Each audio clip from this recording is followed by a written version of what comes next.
Ireland's high earners and high net worth individuals are overpaying taxation. A recent report to the PAC, the Public Accounts Committee, by the revenue authorities suggested that Irish people are failing to claim somewhere between 400 and 600 million in tax benefits they are due. So let's look at the top 5 reasons why Irish people at the high end of the market are overpaying taxation. And the first one will be no surprise to regular viewers or listeners. I'm going to talk about the pension schemes. Pension schemes deliver benefits because of the tax breaks. So I ran numbers this morning, and if you're putting $500 a month into a pension scheme and you're the top rate taxpayer, and let's look over 5 years, $500 a month times 12 times 5 is €30,000. So if we assume zero growth, that €30,000, because the $500 a month only costs you $300 a month, that's an annualized return of over 18% a year, delivered by the tax break, not by growth. So tax break here is delivering, in that example, over 18% a year. Now, why do I say people are underpaying? Because they're doing other things. A lot of our high earners, for example, are accelerating their mortgage payments. So let's say you're one of those, and instead of paying $500 a month into your pension fund, you're paying $300 a month, because that's the net, that's what you take home, off your mortgage. What return are you getting? Well, that depends on your interest rate. If you're paying a 4% interest rate, you're effectively getting a 4% a year return. Now that's guaranteed, which is good. It's tax-free, which is better. But it's 4% versus 18% in pure arithmetic terms. Talking perhaps to the younger generation, the younger demographic, a lot of you might be investing in, let's say, cryptocurrency. And here again, you're putting $300 a month into crypto. For crypto to do exactly the same return as your retirement fund with zero growth, the crypto would have to deliver 25% a year gross return, because not only are you investing 300 instead of 500, but you're paying 33% tax on the profits. So if I laid this out for you, here are 3 investments you can do. One guarantees you by the state 18% a year return. The second guarantees you a 4% a year return. And the third you have to take the risk of getting a 25% a year return to deliver the same result. Which one would you take? I would suggest, in pure arithmetic terms, the answer is the pension fund. The second biggest mistake I find people making is that they are expecting their accountant to do their tax planning. This is not the case in 99% of cases I come across, because it isn't your accountant's job. The job of our accountants is to help us pay tax in a timely fashion, help us avoid the late payment penalties that would come with late payments of such taxes, or indeed at worst help us avoid prison for failing to pay the right amount of taxes in the right time. The issue here is that tax benefits are delivered by looking forward, not backwards. The only way for you to legitimately minimize your taxation is to look into the future, see what's likely to happen, and then examine what you can change today that will de-tax those future events. And this is why accountants are relatively poor at this, because for the vast majority of the time, accountants are looking backwards. That's their job. When you meet your accountant, the discussion is about yesterday, for the most part. Tell me about last year. Tell me about your expenses. Show me your invoices. Give me copies of your historical bank accounts. And that's needed because of compliance, and the accountants are doing a good job for the most part, looking backwards. But because they're looking backwards, they're not looking forwards. Reliefs like retirement relief, other reliefs like entrepreneurial relief, the proper use of retirement funds, agricultural relief for the farming community, business assets relief for businesses transferring from one generation to the next. All of these reliefs are on the statute books, but all of them come with qualifying criteria. Qualifying criteria such as the type of asset, qualifying criteria about the time scale over which you've owned the asset, qualifying criteria about the age you've reached by the time you use the reliefs. Knowing these reliefs exist is fairly simple. You can Google reliefs and you will find details of each of these. But knowing how to qualify is vitally important, and prosecuting a plan to make you qualify is how you guarantee them.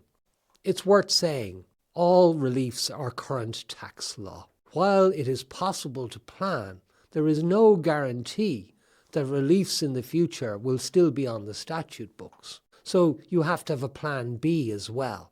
And that's where true impartial financial planners earn their salt. The third thing that I see people making a mistake around is the formation of a limited company.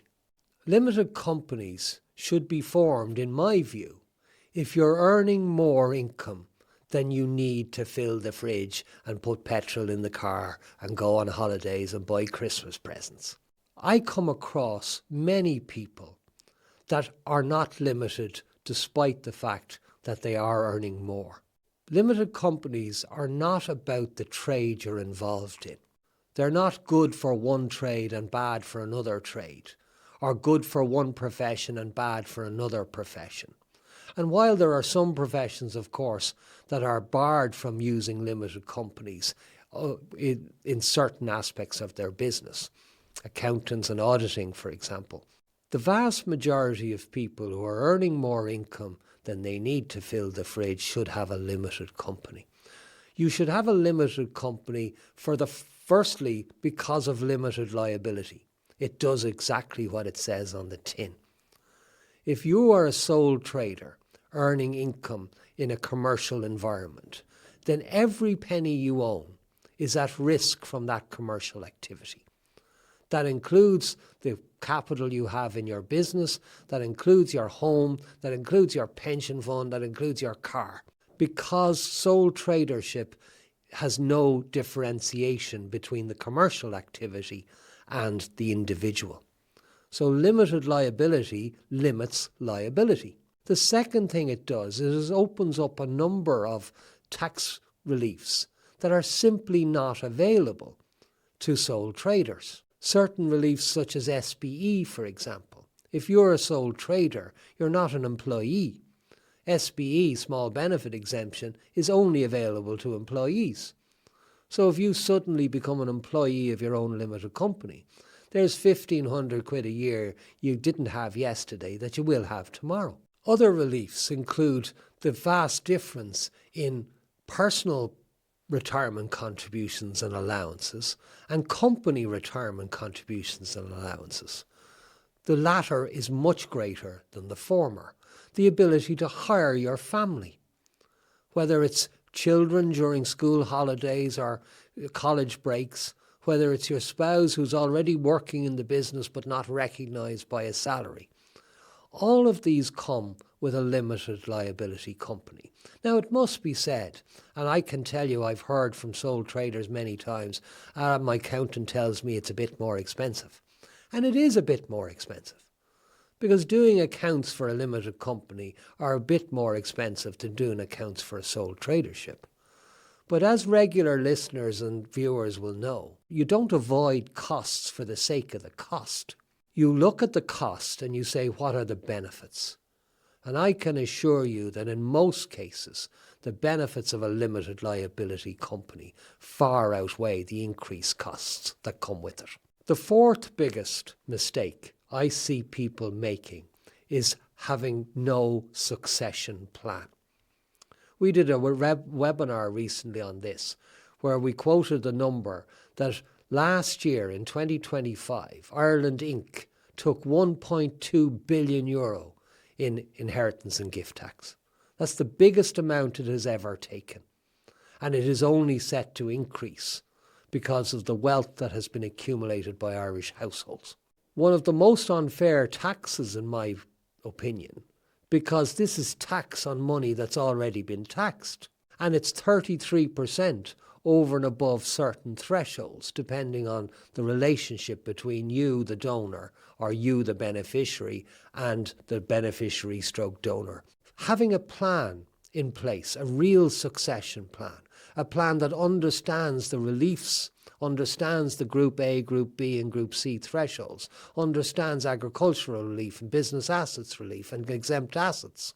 These are all legitimate ways of lowering taxation. But as I said earlier, as with all legitimate ways, they come with qualifying criteria. I had a consult recently with a chap who was one of 6 siblings, whose father was a farmer, whose father had left the farm 1/6 to each of the children. I was able to question him about his siblings and discover that 3 of them would qualify for agricultural relief and 3 wouldn't. So what his father was doing, by being fair and equitable and splitting the farm across 6 instead of 3, was opening up the estate to taxation. What he could have done was simply leave the farm to the 3 who could qualify and leave the balance of the assets to the other 3, minimising taxation. When I told him this, he went, "Why didn't the solicitor say something about this?" When my dad went and wrote his will. And I said, because it's not their job. A solicitor's job, for the most part, is to write down what you say and put it in a will format for you to sign. They're not giving advice, they're taking instructions. Planning succession is about ensuring your wishes are carried out, ensuring that taxes are minimised, and ensuring that conflicts amongst the family are avoided at all costs. And only a succession plan can deliver those 3 objectives. We are told that in Ireland, not only do most people fail to have any sort of succession plan, but 73% of people don't even have a will. And that's the first step in the process. So am I convinced that most people lack a plan in this area? Yes, I am. And what I'm further convinced by is that guarantees no plan equals maximum taxation and maximum conflict. And the final point I want to make, the final mistake I see people making all of the time, is they fail to review. I did a financial plan 2 years ago, sure, isn't that right? Isn't that enough? No, it's not.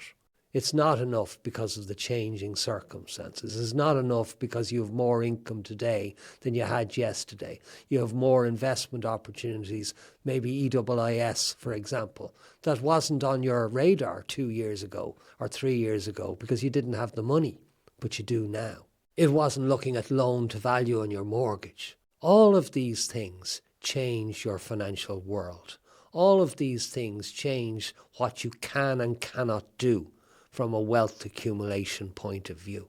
The way to maximise wealth is to pay attention to wealth accumulation. To not spend 100% of your time earning income, because that'll maximise your income, but it means you have to work every day of your life to pay the bills. It's to start to focus on wealth accumulation, to invest the time to learn yourselves, which we hope our channel is helping you do, and ultimately to engage with an impartial financial planner who can put your plan together for you, who can show you all of these legitimate allowances to lower tax and increase wealth accumulation, and who can help you deliver that plan over the next 5, 10, 15 or 20 years. All I can do in this short podcast is give you headlines. And without knowing your circumstances, I can't tell you what, if any, of these tax avoidance mechanisms can be applied to your world. But if you book a consult, I can. And if you wish to do that, check out the link below.